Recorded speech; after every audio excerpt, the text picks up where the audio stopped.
the Christmas holiday. Where it comes from is the Yule log was in pagan times. A small piece of last year's log was used to light the fire. It was a family festival to symbolize the return of the sun, and in some cases, Nibiru.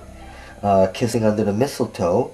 The mistletoe was a powerful healing herb, and kissing and the mistletoe are seen as one and the same in Norse Frigga myths.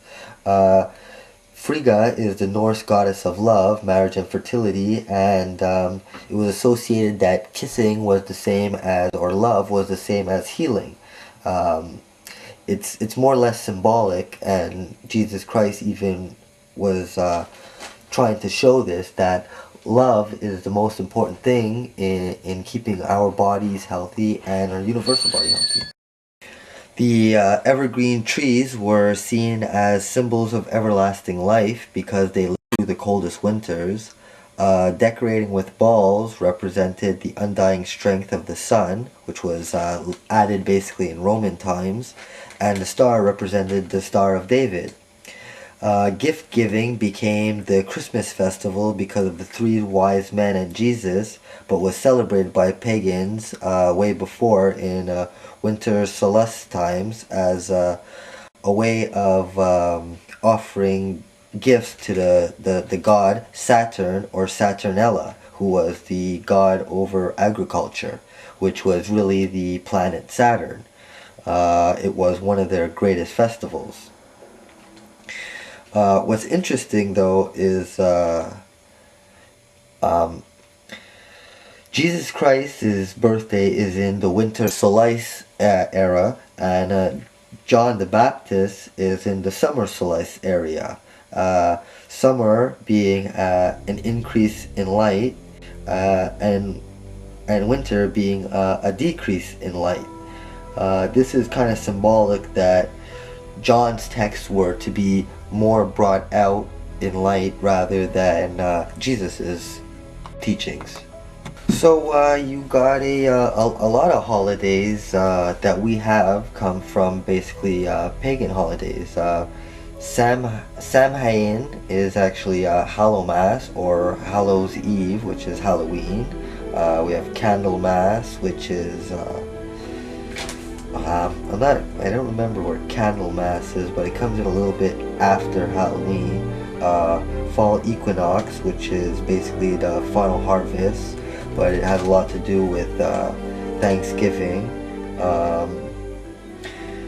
We have Valentine's Day, which is Lupercala, and Easter, which is also in older times pronounced, it was Ishtar, was spelled, but it was pronounced.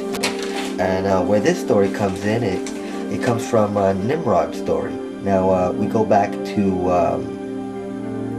Noah of the Ark, and we go down to his grandson Ham.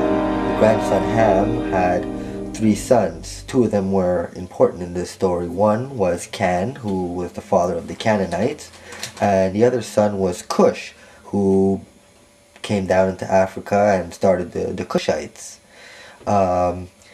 Not to be confused with the earlier Cushites who were here before them.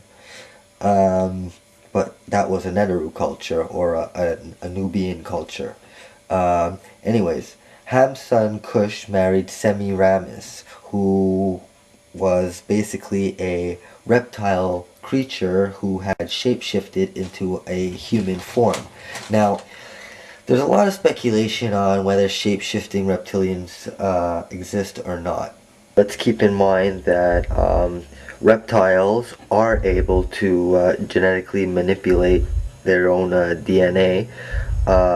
This is a proven fact. They are able to shift their pigmentation cell, the melanin, and sometimes for alligators or crocodiles are able to make certain parts of their skin darker shades or lighter shades depending on how they shift their melanin. The chameleon is able to change its color altogether, so there is proof that they are able to genetically or manipulate their DNA. That's not proof that their shape-shifting does exist, but I mean it is something to keep in mind. If they're able to manipulate their DNA, then possibly they are able to change their features or altogether shapeshift. Again, I'm not saying it's a fact, I'm just showing that it is very plausible that this could be true. So getting back to the story, Cush married Semiramis, someone who was posing as a human. The myths say that she was a reptile and that she was shapeshifted into a human. This could also possibly mean that maybe she had some sort of reptile gene in her, some sort of bloodline down the line. Who knows, maybe she was an experiment of cloning that was taken from like a hybrid that was used with, I don't know, a fertility egg of a reptile. I have no idea, but these are how the myths go. So anyways, Cush and Semiramis had Nimrod.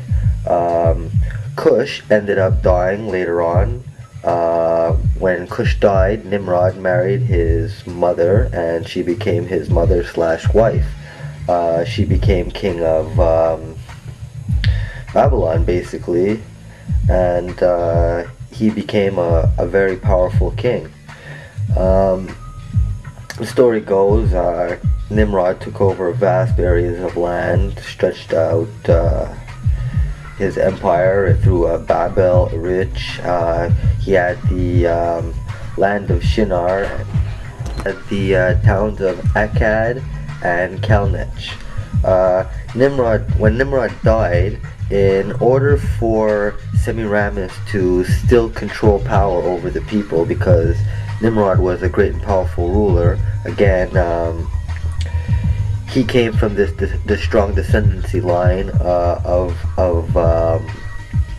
Noah of the Ark, so he had the advanced knowledge of when there was going to be solar eclipses, when different planetary or astrological things were going to happen, which was basically power, which was knowledge, and he was able to use that knowledge to rule over the people. Again, Semiramis had this also because she was the queen of Cush. Again, she was the wife of Cush, and then became the wife of her son Nimrod. Again, so when Nimrod died, and even going before this, there's also rumors, I mean, not many people talk about it, but there are rumors of Semiramis killing Cush. So, anyways, beyond that now, Nimrod, when he died, Semiramis, in order to still assume power over the people, she told the people that Nimrod was now to be called Baal, B-A-A-L. And Baal is a sun god that we know in modern day times now. So Nimrod was now to be known as Baal, and Semiramis said that he would be present on the earth in the form of a flame, like a candle or a lamp or whatever, and he was to be used when worshiping or praying. So this is up to today. We light our candles to ward off evil spirits. We light candles for peaceful in the house. There's all kind of different therapeutic candles, and even when we're praying or doing Wicca or magic or whatever, people light candles, whatever. So this is where it comes from. Semiramis, the queen, also claimed that she had come down from the sky in a giant moon egg that fell into the Euphrates River. This moon-like egg is where we get the holiday of Easter really from. It's not from Jesus Christ when he rose from the dead and all this. Again, this is Christianity that came in later times. These stories were much older. The pagan Roman Empire, Constantine, knew all this and just indoctrinated it into Christianity, and the same thing happened with many other religions. So just, if you're not a Christian, don't go bashing Christians, because all religions are pretty much based upon this.